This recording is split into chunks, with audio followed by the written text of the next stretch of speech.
এর আগে একটা আলোচনায় আপনাদেরকে বলেছি যে আওয়ামী লীগ নিষিদ্ধ হয়েছে, কিন্তু নিষিদ্ধ হলেও তার প্রতি লক্ষ লক্ষ মানুষের একটা সমর্থন ছিল বা আছে, এবং সেই সমর্থকরা, সেই ভোটাররা কোথায় ভোট দিবে? এখন সেই ভাসমান ভোটাররা একদম কট্টর কট্টর আওয়ামী লীগ অ্যাক্টিভিস্ট না, আওয়ামী লীগ কর্মী না, এর বাইরেও সেই সমর্থক গোষ্ঠী বা ভাসমান সমর্থক গোষ্ঠী আছে। তাদেরকে টানার কে কি চেষ্টা করবে? বিবিসির রিপোর্ট ধরে একটা আলোচনায় আপনাদেরকে সেটা বোঝানোর চেষ্টা করেছে, এবং সেদিকে নজর বিএনপি, জামাতে ইসলামী, এনসিপি, এই তিন দলেরই থাকবে, এবং তারা তাদের মতো করে কৌশল করে যাবে। আমাদের সামনে দুইটা খবর আছে, একটা বিএনপির আগ্রহ আওয়ামী লীগের দিকে প্রকাশ পায়, আর একটা এনসিপি অলরেডি এক স্টেপ এগিয়ে গেছে। এবং আওয়ামী লীগকে নিষিদ্ধ করার পেছনে এগুলো একটা কারণ কিনা, অন্তত এনসিপির দিক থেকে, কারণ ভোটের রাজনীতিতে তারা কতদূর কি আছে আপনারা সবাই জানেন। খবরটা খুব ইন্টারেস্টিং, চলেন আমরা একটু নজর দেই। এবং এই লোকটা বেশ বড্ড চাম্পু, আওয়ামী লীগ নিষিদ্ধ হওয়ার সাথে সাথেই তিনি লাইনঘাট করে বেশ এনসিপিতে চলে গেছেন, না বিএনপিতে না জামাতে ইসলামীতে।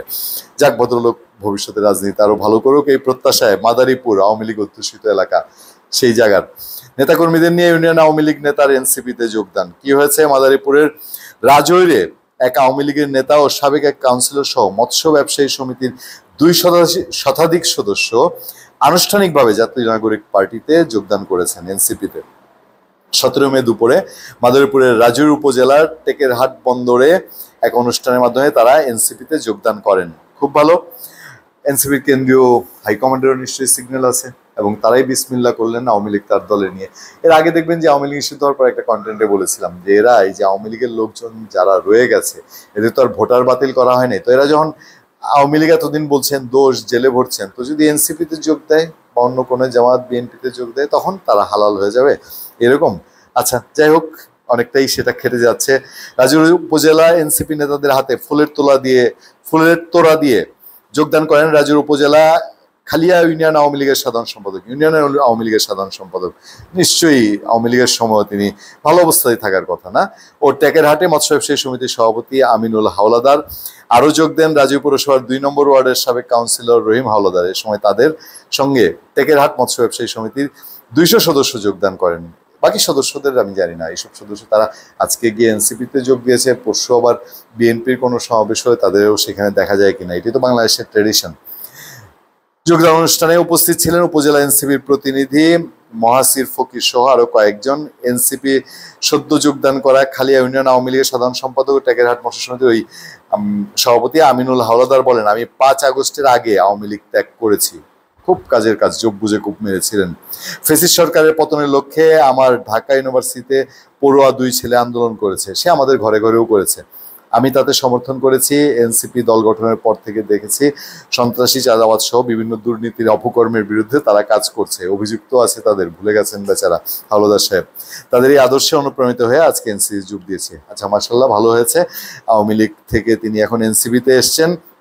সামনের দিনে আওয়ামী লীগের ভেতরে, আওয়ামী লীগের উপরে যে দুর্নাম, যেই আওয়ামী লীগেরা এই করে সেই করে, সেই ধরনের কিছু ভেতরে না রয়ে গেলেই হলো। যে এনসিপিতে গিয়ে যদি আবার যেই লাউ সেই কদুই তিনি হয়ে থাকেন, মানে ভেতরে যা আছে সেরকমই হয়ে থাকেন, তখন আবার মানুষ কষ্টও পাবে, হতাশ হবে। মানে বলে না যে এক সে পুরনো বোতলে নতুন মদ।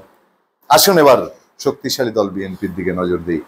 বিএনপির স্থায়ী কমিটির সদস্য, ত্যাগী নেতা, অবশ্যই ত্যাগী মানুষ, সফল ব্যবসায়ী আমির খসরু মাহমুদ চৌধুরী বলছেন, গ্রহণযোগ্য আওয়ামী লীগ সমর্থকরা বিএনপিতে যোগ দিতে পারবেন, ইভেন এমপিও হতে পারবেন। বিএনপির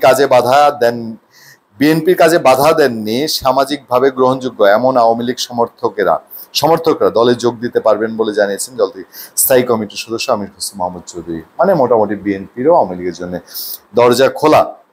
তিনি বলেন, সদস্য করার সময় দিক নির্দেশনাগুলো খেয়াল রাখতে হবে। সামাজিকভাবে অগ্রহণযোগ্য, চাঁদাবাজ, সন্ত্রাসী, দুর্নীতিবাজ ব্যক্তিকে দলে নেওয়া যাবে না, যাদের কারণে আমাদের ভোট কমে যাবে। আবার আওয়ামী লীগের কাউকে দলে নেওয়া যাবে না, যারা আমাদের সাথে হাঁটলে ভোট কমে যাবে, এমন লোক ব্যক্তিদের দূরে রাখবেন।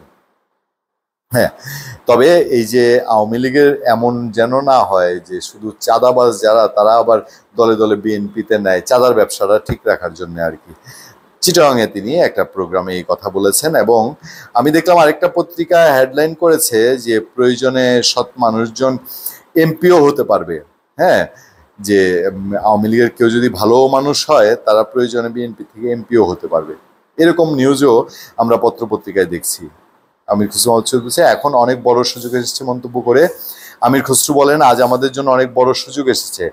বাংলাদেশ জাতীয়তাবাদী দল বৃহত্তর দল, একেবারে নিঃসন্দেহে কোনো কথা নেই। এটাকে সাংগঠনিক রাজনৈতিকভাবে শক্তিশালী করার দিকে নিয়ে যেতে হবে। দল তো শক্তিশালী আছে, শেখ হাসিনাকে বিতাড়িত করেছে, সব ঠিক আছে, কিন্তু আমাদের সাংগঠনিক যে শক্তি, স্পিড বা ভিত্তি, সেটা এখন আমাদের করতে হবে। এই জন্য আজ উদ্যোগ নেওয়া হয়েছে। আমরা তো চাইলে মোবাইলেও করতে পারতাম, মানে তার যে প্রোগ্রামটা সেটা হচ্ছে যে মেম্বারশিপ করতে গিয়ে আমরা চেষ্টা করব বৃহত্তর অংশকে আমাদের মেম্বারশিপের আওতায় নিয়ে আসার জন্যে।